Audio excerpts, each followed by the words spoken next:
تو شہد کی مکھی کو بھی اگر ہو سکتا ہے تو اللہ کے پیارے محبوب کے وارثین کو کیوں نہیں ہو سکتا؟ بسم اللہ الرحمن الرحیم۔ اللہم صلی وسلم علی سیدنا محمد وعلی آل سیدنا محمد کما تحب و ترضی بان تصلی علیہ صلی اللہ تعالیٰ علیہ وسلم۔ مراقبات اور ریاضات کے ضمن میں جو باتیں ہم عرض کر رہے تھے، آخری ہماری گفتگو ہوئی شاید الہام کے بارے میں کہ کشف و الہام جو ہے یہ اولیاء کو ہوتا ہے۔ اب وحی اور الہام میں کیا فرق ہے یہ سمجھنے کی چیز ہے۔ وحی کس کو ہوتی ہے اور الہام کس کو ہوتا ہے؟ وحی اللہ تبارک و تعالیٰ کے جانب سے ہوتی ہے، وحی اللہ تبارک و تعالیٰ کے جانب سے ہوتی ہے۔ وحی وہ نور ہے جس کے اندر غیب کی خبریں، یہ خبریں گزرے ہوئے واقعات کی یا آنے والے حالات کی، یہ دونوں کی بھی ہو سکتی ہے، یا یہاں موجود ہو کے بہت دور کی چیزیں، جیسے کہ آج کی دنیا میں کیمرے کے ذریعے یا موبائل کے ذریعے کہیں کچھ ہو رہا ہو اور اس کو بغیر مشین کے سہارے سے دیکھ لینا ہے نا، یا اس کو جان لینا کسی دوسرے ذرائع سے، یہ الگ چیز ہے۔ وہی جو اللہ تبارک و تعالیٰ کا نور ہے، جو اللہ تبارک و تعالیٰ اپنے مخصوص خاص بندے انبیاء علیہ السلام پر نازل فرماتا ہے، اس ذریعے سے اللہ تبارک و تعالیٰ پیغامات اور اپنے کلام اور اپنے احکام ان تک پہنچاتا ہے۔ یہ گزرے ہوئے واقعات کی بھی ہو سکتی ہے، آنے والے واقعات کی بھی ہو سکتی ہے، یا موجودہ حالات کی بھی ہو سکتی ہے۔ ان سب کے خاکے اس کے اندر موجود ہو سکتے ہیں۔ چنانچہ پیغمبروں کو اللہ تبارک و تعالیٰ نے گزرے ہوئے واقعات اور آنے والے حالات دونوں ہی سے باخبر رکھا ہے نا۔ اللہ تبارک و تعالیٰ نے انبیاء علیہ السلام کو گزرے ہوئے واقعات اور آنے والے حالات سے بھی اللہ تبارک و تعالیٰ نے باخبر رکھا ہوا ہے۔ اس کے علاوہ وحی کے اندر کسی بندے کا شعور، وہ ارادہ کام نہیں کرتا، بلکہ وحی کے اندر صرف اللہ تبارک و تعالیٰ کا تفکر کام کرتا ہے۔ وحی کی کئی طرزیں ہیں، کئی اقسام اس کے ہیں، کئی طرزوں پر وحی کا بیان کتاب اللہ کے اندر بھی موجود ہے، یعنی وحی کی کئی اقسام ہیں، کئی طرزیں اس کی ہیں۔ اس کا ذکر اللہ تبارک و تعالیٰ نے قرآن پاک میں بھی فرمایا ہے۔ وحی کو اللہ تعالیٰ نے اپنا کلام فرمایا ہے۔ اللہ تعالیٰ کا کلام مخلوق پر مختلف ذرائع سے نازل ہوتا رہتا ہے، وحی کے طور پر یا پشے پردہ، یعنی وحی کی ایک قسم ہے جو ظاہر میں ہوتی ہے، فرشتوں کے ذریعے اللہ تبارک و تعالیٰ بھیجتا ہے، اور اس کی اور دیگر بھی اقسام ہیں۔ جیسے سمجھنے کے لیے حضرت موسیٰ علیہ السلام پر اللہ تبارک و تعالیٰ نے تجلی کا نزول ہوا، کوہ طور پر اللہ تعالیٰ نے اپنی تجلی نازل فرمائی، اور حضرت موسیٰ علیہ السلام نے اللہ تبارک و تعالیٰ نے کوہ طور پر اپنی تجلی نازل فرمائی، تو حضرت موسیٰ علیہ السلام نے اللہ سے کلام کیا۔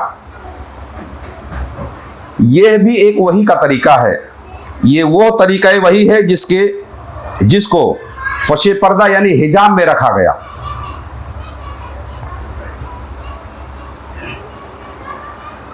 اللہ تبارک و تعالیٰ اور حضرت موسیٰ علیہ السلام کے بیچ جب اللہ تبارک و تعالیٰ نے تجلی اپنی نازل فرمائی، تو اللہ تبارک و تعالیٰ اور حضرت موسیٰ علیہ السلام کے درمیان تجلی حجاب بن گئی۔ کیا بن گئی؟ تجلی حجاب بن گئی، کہ حضرت موسیٰ علیہ السلام ذات باری تعالیٰ کو نہ دیکھ سکے، تجلی ایک پردہ کی طرح بیچ میں آ گئی۔